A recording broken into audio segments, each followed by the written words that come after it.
Todo el día, sentados en el patio, en un banco estaban los 4 hijos idiotas del matrimonio Mazzini Ferraz.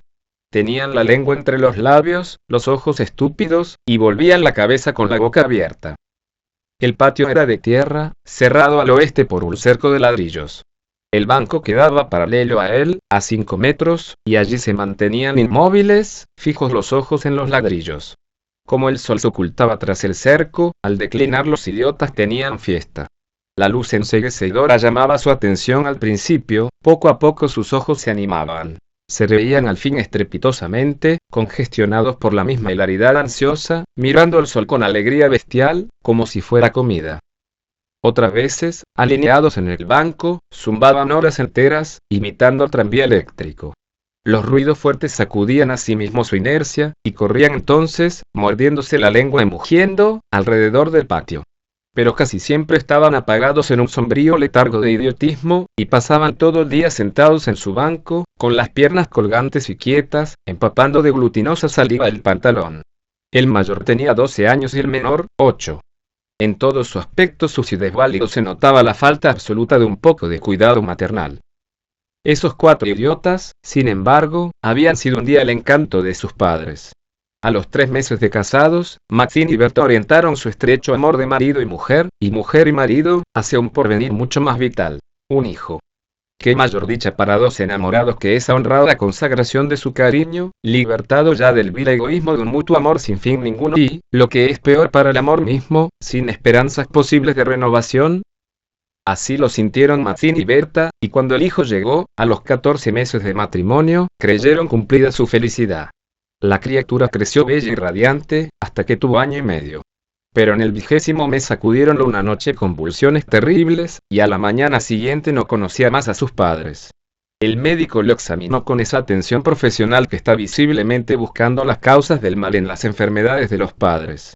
Después de algunos días los miembros paralizados recobraron el movimiento. Pero la inteligencia, el alma, aun el instinto, se habían ido del todo. Había quedado profundamente idiota, baboso, colgante, muerto para siempre sobre las rodillas de su madre. Hijo, mi hijo querido. Sollozaba ésta, sobre aquella espantosa ruina de su primogénito. El padre, desolado, acompañó al médico afuera. A usted se le puede decir, creo que es un caso perdido. Podrá mejorar, educarse en todo lo que le permita su idiotismo, pero no más allá. Sí. Sí. Asentía Mazzini. Pero dígame, ¿usted cree que es herencia, qué? En cuanto a la herencia paterna, ya le dije lo que creía cuando vi a su hijo. Respecto a la madre, hay allí un pulmón que no sopla bien. No veo nada más, pero hay un soplo un poco rudo. Hágala examinar detenidamente.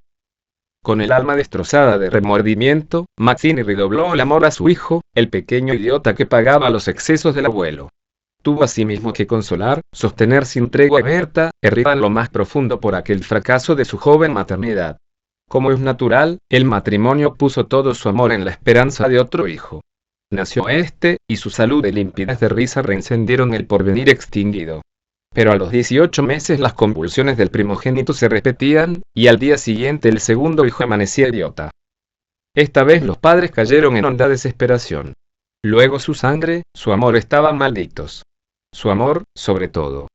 28 años él, 22 ella, y toda su apasionada ternura no alcanzaba a crear un átomo de vida normal.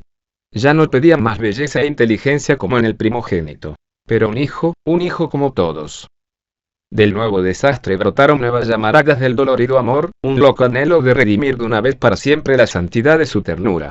Sobrevivieron mellizos, y punto por punto repitióse el proceso de los 2 mayores. Mas por encima de su inmensa amargura quedaba Mazzini y Berta gran compasión por sus 4 hijos. Hubo que arrancar del limbo de la más honda animalidad, no ya sus almas, sino el instinto mismo, abolido. No sabían deglutir, cambiar de sitio, ni aun sentarse. Aprendieron al fin a caminar, pero chocaban contra todo, por no darse cuenta de los obstáculos. Cuando los lavaban mugían hasta inyectarse de sangre el rostro. Animábanse solo al comer, o cuando veían colores brillantes oían truenos. Se reían entonces, echando afuera lengua y ríos de baba, radiantes de frenesí bestial. Tenían, en cambio, cierta facultad imitativa. Pero no se pudo obtener nada más. Con los mellizos pareció haber concluido la aterradora descendencia. Pero pasados 3 años desearon de nuevo ardientemente otro hijo, confiando en que el largo tiempo transcurrido hubiera aplacado a la fatalidad. No satisfacían sus esperanzas. Y en ese ardiente anhelo que se exasperaba en razón de su infructuosidad, se agriaron. Hasta ese momento cada cual había tomado sobre sí la parte que le correspondía en la miseria de sus hijos. Pero la desesperanza de redención ante las 4 bestias que habían nacido de ellos echó afuera esa imperiosa necesidad de culpar a los otros, que es patrimonio específico de los corazones inferiores. Iniciáronse con el cambio de pronombre, tus hijos. Y como más del insulto había la insidia, la atmósfera se cargaba. Me parece, dijo una noche Mazzini, que acababa de entrar y se lavaba las manos, que podrías tener más limpios a los muchachos. Berta continuó leyendo como si no hubiera oído. Es la primera vez, repuso el rato, que te veo inquietarte por el estado de tus hijos. Mazzini volvió un poco la cara a ella con una sonrisa forzada. De nuestros hijos, me parece. Bueno, de nuestros hijos. ¿Te gusta así?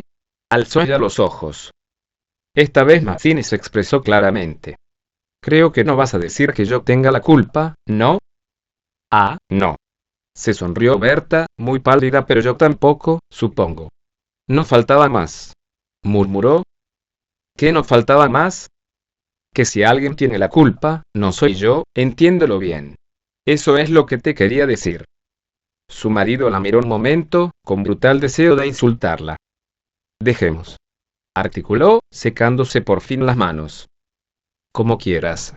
Pero si quieres decir, Berta. Como quieras. Este fue el primer choque, le sucedieron otros.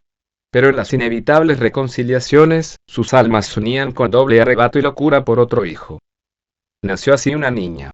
Vivieron 2 años con la angustia a flor de alma, esperando siempre otro desastre. Nada acaeció, sin embargo, y los padres pusieron en ella toda su complacencia, que la pequeña llevaba a los más extremos límites del mimo y la mala crianza. Si aún en los últimos tiempos Berta cuidaba siempre de sus hijos, al nacer Bertita olvidóse casi del todo de los otros. Su solo recuerdo la horrorizaba, como algo atroz que lo hubieran obligado a cometer. A Mazzini, bien que en menor grado, pasaba de lo mismo. No por eso la paz había llegado a sus almas. La menor indisposición de su hija echaba ahora fuera, con el terror de perderla, los rencores de su descendencia podrida. Habían acumulado y el sobrado tiempo para que el vaso no quedara distendido, y al menor contacto el veneno se vertía fuera. Desde el primer disgusto emponzoñado habíanse perdido el respeto. Y si hay algo que el hombre se siente arrastrado con cruel fruición es, cuando ya se comenzó, a humillar del todo a una persona. Antes se contenían por la mutua falta de éxito.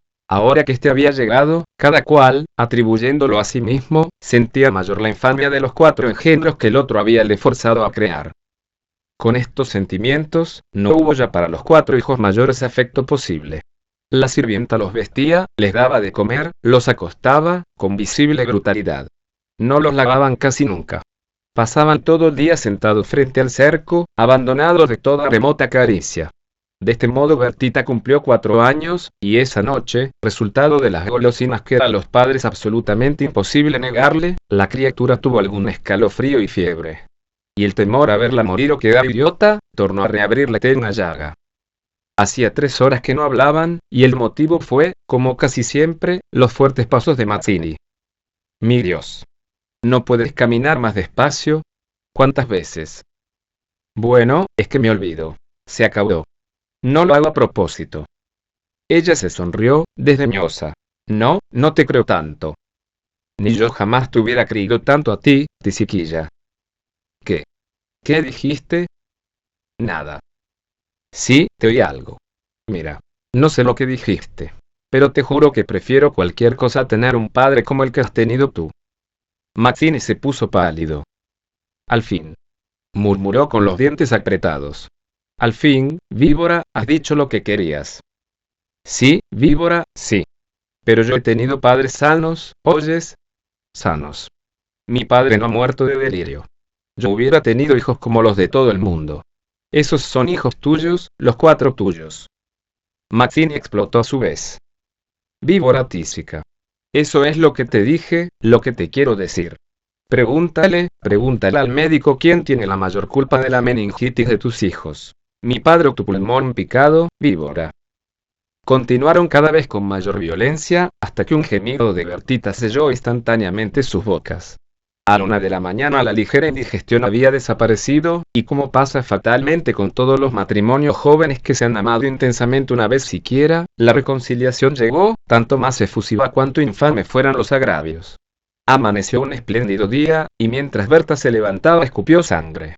Las emociones y mala noche pasada tenían, sin duda, gran culpa. Mazzini la retuvo abrazada largo rato, y ella lloró desesperadamente, pero sin que ninguno se atreviera a decir una palabra. A las 10 decidieron salir, después de almorzar. Como apenas tenían tiempo, ordenaron a la sirvienta que matara una gallina. El día radiante había arrancado a los idiotas de su banco.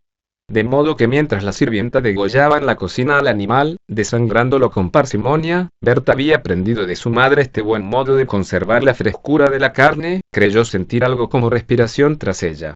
Volvióse, y vio a los 4 idiotas, con los hombros pegados uno a otro, mirando estupefactos la operación. Rojo, rojo. Señora. Los niños están aquí, en la cocina. Berta llegó. No quería que jamás pisaran allí. Y ni aun en esas horas de pleno perdón, olvido y felicidad reconquistada, podía evitarse esa horrible visión. Porque, naturalmente, cuando más intensos eran los ratos de amor a su marido e hija, más irritado era su humor con los monstruos. Que salgan, María. Échelos. Échelos, le digo. Las 4 pobres bestias, sacudidas, brutalmente empujadas, fueron a dar a su banco. Después de almorzar salieron todos. La sirvienta fue a Buenos Aires y el matrimonio a pasear por las quintas. Al bajar el sol volvieron. Pero Berta quiso saludar un momento a sus vecinas de enfrente. Su hija escapóse enseguida a casa. Entretanto los idiotas no se habían movido en todo el día de su banco. El sol había traspuesto ya el cerco, comenzaba a hundirse, y ellos continuaban mirando los ladrillos, más inertes que nunca. De pronto algo se interpuso entre su mirada y el cerco. Su hermana, cansada de 5 horas paternales, quería observar por su cuenta. Detenida al pie del cerco, miraba pensativa la cresta. Quería trepar, eso no ofrecía duda. Al fin decidióse por una silla desfondada, pero aún no alcanzaba. Recurrió entonces a un cajón de querosene, y su instinto topográfico hízole colocar vertical el mueble, con lo cual triunfó. Los 4 idiotas, la mirada indiferente, vieron cómo su hermana lograba pacientemente dominar el equilibrio, y como en puntas de pie apoyaba la garganta sobre la cresta del cerco, entre sus manos tirantes. Vieronla mirar a todos lados, y buscar apoyo con el pie para alzarse más. Pero la mirada de los idiotas se había animado. Una misma luz insistente estaba fija en sus pupilas. No apartaban los ojos de su hermana mientras creciente sensación de gula bestial iba cambiando cada línea de sus rostros. Lentamente avanzaron hacia el cerco. La pequeña, que habiendo logrado calzar el pie iba ya a montar a horcajadas y a caerse del otro lado, seguramente sintióse cogida de la pierna. Debajo de ella, los 8 ojos clavados en los suyos le dieron miedo. «Soltame. Déjame», gritó sacudiendo la pierna. Pero fue atraída. «Mamá. ¡Ay, mamá! Mamá, papá». Lloró imperiosamente. Trató aún de sujetarse del borde, pero sintióse arrancada y cayó. «Mamá, ay. Ma». No pudo gritar más. Uno de ellos le apretó el cuello, apartando los bucles como si fueran plumas, y los otros la arrastraron de una sola pierna hasta la cocina, donde esa mañana se había desangrado a la gallina, bien sujeta, arrancándole la vida segundo por segundo. Mazzini, en la casa de enfrente, creyó oír la voz de su hija. «Me parece que te llama», le dijo a Berta. Prestaron oído, inquietos, pero no oyeron más. Con todo, un momento después se despidieron, y mientras Berta iba a dejar su sombrero, Mazzini avanzó en el patio. «Bertita». Nadie respondió. «Bertita». Alzó más la voz, ya alterada. Y el silencio fue tan fúnebre para su corazón siempre aterrado, que la espalda se le heló de horrible presentimiento. «Mi hija, mi hija». Corrió ya desesperado hacia el fondo. Pero al pasar frente a la cocina vio en el piso un mar de sangre. Empujó violentamente la puerta entornada, y lanzó un grito de horror. Berta, que ya se había lanzado corriendo a su vez al oír el angustioso llamado del padre, oyó el grito y respondió con otro. Pero al precipitarse en la cocina, Mazzini, lívido como la muerte, se interpuso, conteniéndola. «No entres. No entres». Berta alcanzó a ver el piso inundado de sangre. Solo pudo echar sus brazos sobre la cabeza y hundirse a lo largo de él con un ronco suspiro.